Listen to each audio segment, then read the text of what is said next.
तहरीक जवान पाकिस्तान पार्टी के हमारे साथ मौजूद हैं। अब्दुल्ला साहब, बहुत शुक्रिया प्रोग्राम के लिए, आपने वक्त निकाला। अब ये जिन हालात में ये फैसला अभी लिया गया है, ज़ाहिर है कुछ अर्से पहले हमने कुछ ऐसी कार्रवाइयाँ देखी जो कि मुल्क के अमन व अमान को सबूताज कर रही थी, तो अब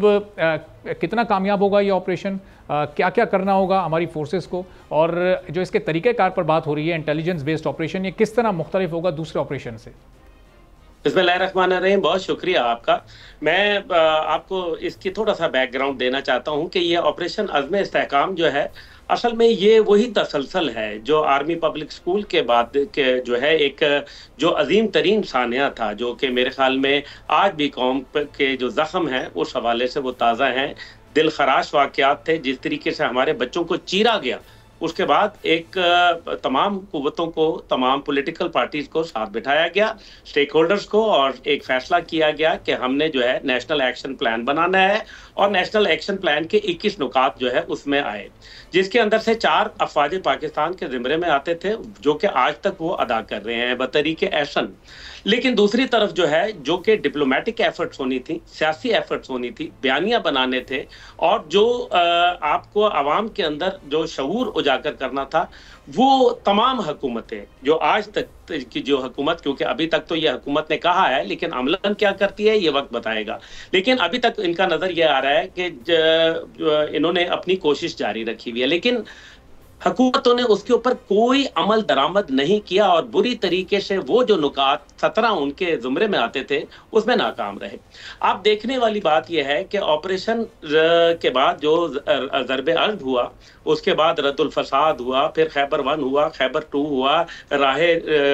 रास्त हुआ, राहे निजात हुआ, दीगर ऑपरेशन, ये उसी का असल में जो है वो तसलसल है। अब ये हमें जो सबसे अहम बात इसके अंदर है वो ये है कि ये जो प्लान है ये दूसरों से क्यों फर्क है। पहली बात ये है कि अफवाज पाकिस्तान को तो आपने ऐसी सूरत हाल में लाके खड़ा कर दिया कि जैसे एक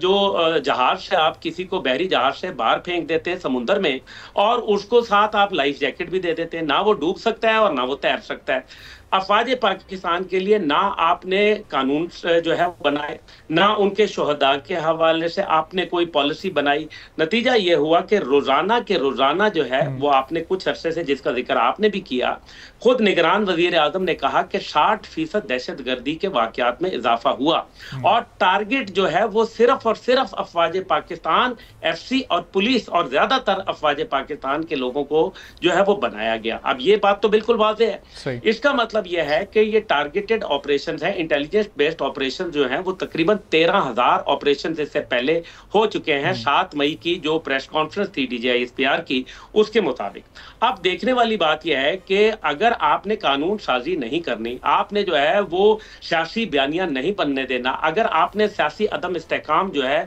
उसको बरकरार रखना है, अपनी अदना और अपनी जो मैं समझता हूँ माजरत के साथ घटिया सियासत के लिए आपने मुल्क की कौमी सलामती को जो है वो दाव पर लगाना है, तो फिर ऐसे ये ऑपरेशन नहीं हो सकेगा। ऐसा मुमकिन नहीं है कि फौजियों को अफसर और जवान रोजाना शहादतें देते रहें और ना आप उनके लिए जो है वो सहूलियात मुयस्सर करें, ना कानून साजी बनाएं, अदालत से वो छुट के चले जाएं। तो नतीजा ये हुआ कि अब्दुल्ला साहब, कतर कलामी की इंतहाई माजरत, लेकिन ये अभी जो अमन अमान की सूरत है उसके लिए तो ये ऑपरेशन नागुज़ीर है, लेकिन जिस तरफ आपने भी अभी एक गुफ्तगू की, तो ये अब अगर ये जो अपोजिशन की इस वक्त जमातें हैं वो अगर इस ऑपरेशन को खुलकर नहीं सपोर्ट करती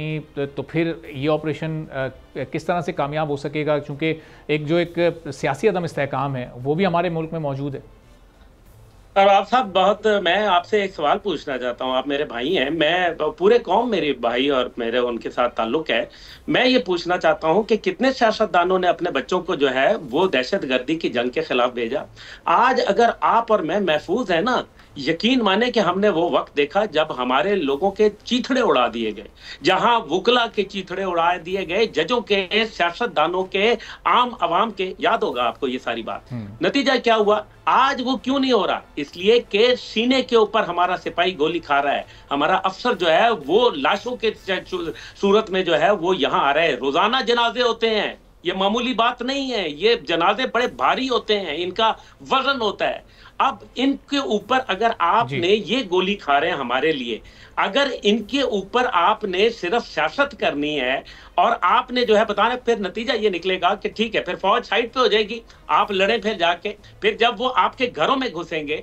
जब वो बाजारों गलियों के अंदर जब दहशतगर्दी करेंगे, तब आपको अपनी फौज याद आएगी, लेकिन तब देर हो चुकी होगी। यही बात समझने की जरूरत है कि आज तमाम सियासी कुव्वतों को ये कोई पॉइंट स्कोरिंग का टाइम नहीं है। ये कोई ठीक है जो डिस्प्लेसमेंट हुई लोगों की, वो अपनी जगह बात मानते हैं, लेकिन उसके अंदर जो किरदार था, जो लोगों को फंड देने थे, वो किसने नहीं दिए? क्या अफवाज पाकिस्तान ने नहीं दिए या सियासतदानों ने नहीं दिए? सब्सक्राइब करें और बेल दबाएं ताकि कोई खबर रह न जाए।